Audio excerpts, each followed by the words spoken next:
So about 3 months ago now, I quit my agency. It was an influencer marketing agency. I had been running it for about, I want to say 18 months. We're doing on average 20 to 30K a month. Some months a little bit lower, like 15K I would range, but never really fell below 15K.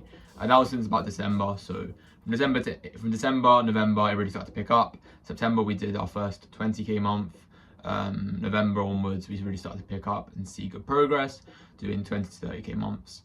And we did that till about April. And then in April, I decided to leave. Well, not just me and my co-founder, Joint, both decided to leave together. Not leave completely. We still run it in the background. It makes okay money. It's sort of livable money in the background for us. But it's not run. It's not scaling. It's not as much of a business. It's more of a job.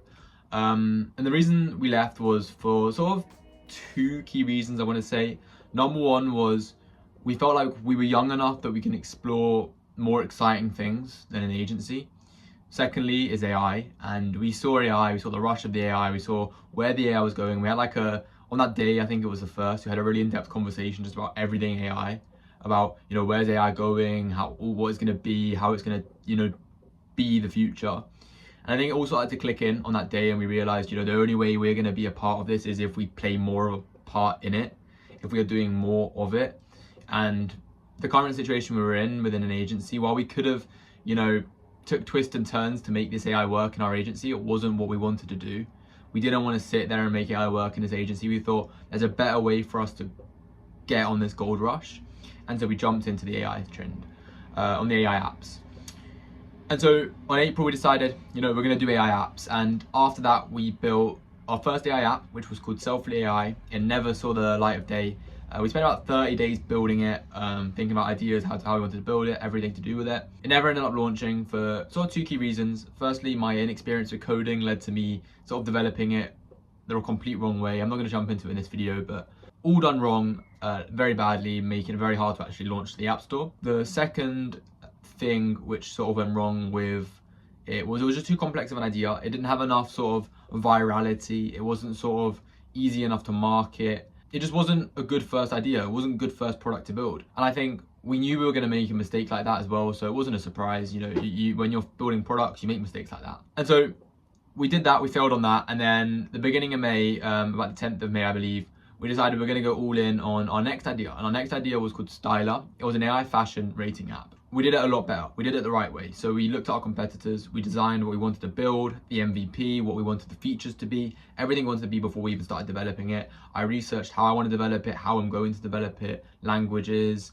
tech stack, everything. We did it the right way. And it led to a product being launched 2.5 weeks after we started developing it. Bit of an issue with my iPhone storage there.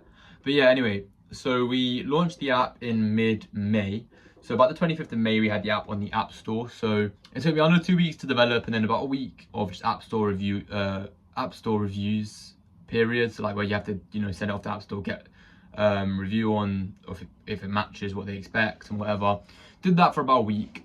Then we launch it, and the launch was probably a very, very soft launch when it comes to marketing.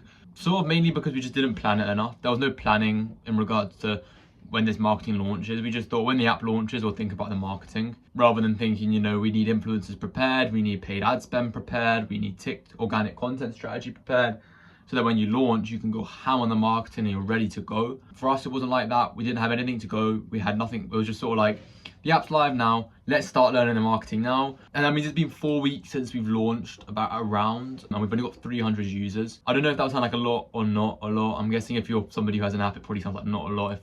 For me, it sounded like a lot. It would have sounded like a lot if you told me. I'm not happy with it, to be honest. I'm a bit disappointed. I would have expected more. I think I expected more. But it is a number, and we are working with it. And I think we know what we did wrong this time. We know in the next app what we are going to do right.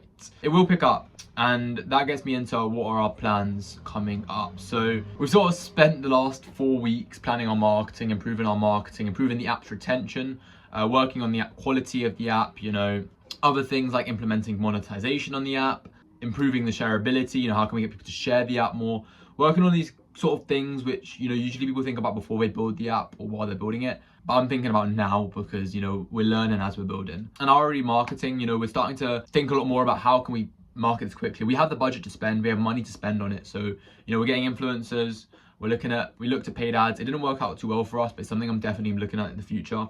So what is Styler? What does it do? Styler is a AI fashion assistant, I guess you could call it. What it basically does is it rates your outfit and it gives your outfit style advice. You sort of know how to, make the outfit better. That was the MVP. We've only added one update since the MVP, and all that one update did was a few UI improvements, made it look a little bit cleaner, and we added an onboarding form so you can sort of onboard and choose your style, and then that style that you choose will sort of tailor the advice that we give to you as well as the ratings that we give to you, and just like I said, make the UI look a lot better.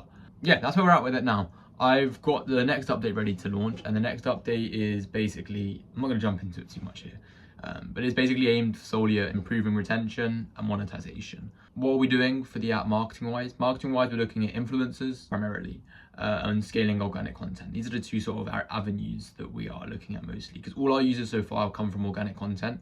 I'm going to look at improving ASO on the next update, but obviously I have to update the app to improve ASO.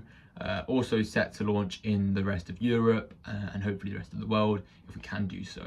But yeah, that's where we're basically at. I didn't want to go too much depth for this video. It's my first ever video. I wanted to just sort of, give you guys a little bit of a talk about who I am, how I got to where I got to, and why I chose what I do, even though I'm making far less money than I would be making with an agency right now. But I can see the long-term vision, and hopefully I can find people who also see the long-term vision.